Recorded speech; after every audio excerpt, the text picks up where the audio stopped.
बीच एक बड़ी खबर आ रही है कि ईरान की जब्त संपत्तियों से जुड़ी एक बड़ा अपडेट मिल रहा है। आपको बता दें कि ईरान की जब्त संपत्तियों से जुड़ा हुआ एक बड़ा अपडेट मिल रहा है कि अमेरिका ने साफ कहा है कि अमेरिका ईरान की जब्त संपत्तियां नहीं छोड़ेगा। संपत्तियां छोड़ने की खबर को यूएस ने खारिज कर दिया। आपको बता दें कि इससे पहले यह खबर मिल रही थी कि देखिए 2 शर्तों में से एक शर्त अमेरिका ने मान ली है, जिसमें जब्त संपत्तियों को छोड़ने की बात कही जा रही थी। लेकिन अब यह अपडेट मिल रहा है अमेरिका की तरफ से कि ऐसी कोई शर्त अमेरिका की तरफ से नहीं मानी गई। अमेरिका ईरान की जब्त संपत्तियों को नहीं छोड़ेगा।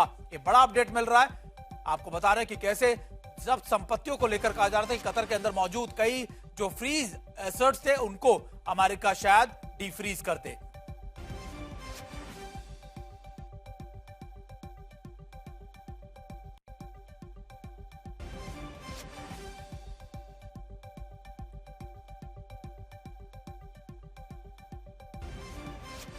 और इस बड़ी मुलाकात पर, इस बड़ी वार्ता के ऊपर हमारी पूरी नजर रहेगी। हमारे साथ हमारे 2 खास मेहमान भी हमारे साथ जुड़े होंगे। हमारे साथ मेजर जनरल संजय सोई सर भी हैं और हमारे साथ एक और हमारे खास मेहमान भी हमारे साथ जुड़े होंगे और आपको आदित्य जी हमारे साथ जुड़े होंगे। सबसे पहले संजय सोई सर, अभी की ये मुलाकात, अभी की ये तस्वीरें तो अंदेशा तो यही दिखा रही है कि देखिए बहुत चीजें पॉजिटिव चल रही है, लेकिन अब तक एक बात क्लियर नहीं हो पाई है कि लेबनान पर आखिरकार अमेरिका या इजराइल की तरफ से अटैक रोकेंगे, क्योंकि इजराइल अब भी रहकर इन इलाकों पर अटैक कर रहा है। बिल्कुल सुमित, ये एक बहुत बड़ा सवाल है, क्योंकि ईरान का ये मानना है कि हिजबुल्लाह के ऊपर हमले रोके जाएं, लेबनान के ऊपर हमले रोके जाएं, और इजराइल ने यहाँ थोड़ा सा गेम खेला है। उन्होंने कहा हम लेबनान के प्राइम मिनिस्टर से बातचीत कर रहे हैं, तो वो अब जबकि लेबनान का प्राइम मिनिस्टर और का असर है नॉर्थ में, और हिजबुल्लाह जो है लेबनान के साउथ के इलाके को पूरी तरह डोमिनेट करता है और वो उनके कंट्रोल में नहीं है। उनसे बात करने का कोई ज़्यादा मकसद होता नहीं है, लेकिन यहाँ इन्होंने एक तरह से गेम खेलने की कोशिश की है कि हम तो लेबनान से बात कर ली है, बातचीत चल रही है, और ये एक बड़ा पेच हो सकता है, क्योंकि ईरान के लिए एक बड़ा धर्म संकट हो जाएगा कि क्या वो हिजबुल्लाह के ऊपर हमलों होते रहने की वजह से कॉल को टॉक्स से पीछे हटे या टॉक्स को जारी रहने दें और अपनी डिमांड को बनाए रखें।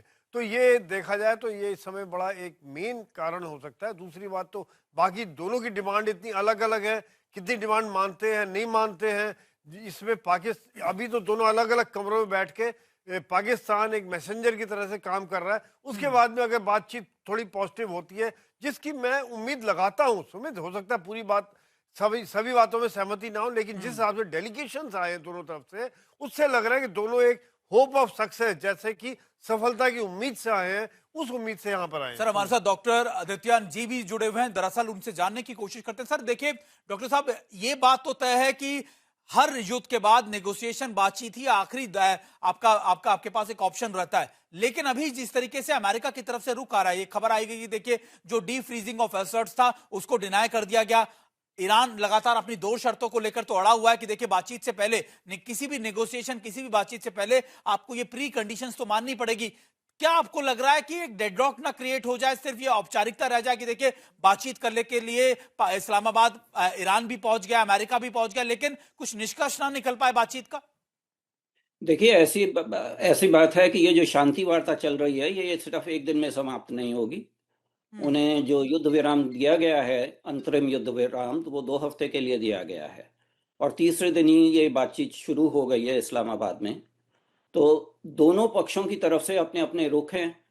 ईरान की तरफ से एक 10 सूत्रीय प्रस्ताव दिया गया है और अमेरिका की तरफ से एक 15 सूत्री प्रस्ताव दिया गया है। उसमें जैसे हम कहते हैं डिप्लोमेसी में कि दोनों पक्षों ने अपनी अपनी मैक्सिमलिस्ट पोजीशंस दी है, बिल्कुल, और दोनों पक्षों के हित में है कि शांति वार्ता जो है सफल रहे। चाहे असंतुलित युद्ध था, इसमें कोई संदेह नहीं है, किंतु अमेरिका भी उतनी आतुरता से इस शांति वार्ता की सफलता के लिए काम कर रहा है जितना ईरान। तो इसमें ये बात नहीं है कि अमेरिका का कुछ और दृष्टिकोण है, वो अपना दृष्टिकोण ईरान के ऊपर थोप देंगे। पूरी तरह से ऐसा नहीं होने वाला। जब शांति वार्ता होती है तो थोड़ा समझौता दोनों तरफ से होता है। और इसमें आपने पाकिस्तान की बात कही, लेकिन इसमें एक और स्तंभ है, वो है चीन। चीन ने ईरान से बातचीत की है और ईरान के जो आजकल का नेतृत्व है उन्हें समझाया है कि इस युद्ध को आगे ले जाने का कोई और फायदा नहीं है आपके लिए। इस समय अगर आपको अपने राष्ट्र की संपत्ति को, राष्ट्र की के ऊर्जा संस्थानों को बचाना है तो आप समझौता कर लीजिए। और ईरान अपने आप से एक तरह से खड़ा रहा है अमेरिका और इजराइल के आक्रमण के बावजूद भी, तो वो इसको इसमें अपनी विजय मानते हैं। किंतु दोनों पक्षों को आगे बढ़ना पड़ेगा। बिल्कुल। अमेरिका में जो जन साधारण हैं, जो ओपिनियन पोल्स हैं, वो इस अनावश्यक युद्ध के फेवर में नहीं थे, इसका साथ नहीं दे रहे थे।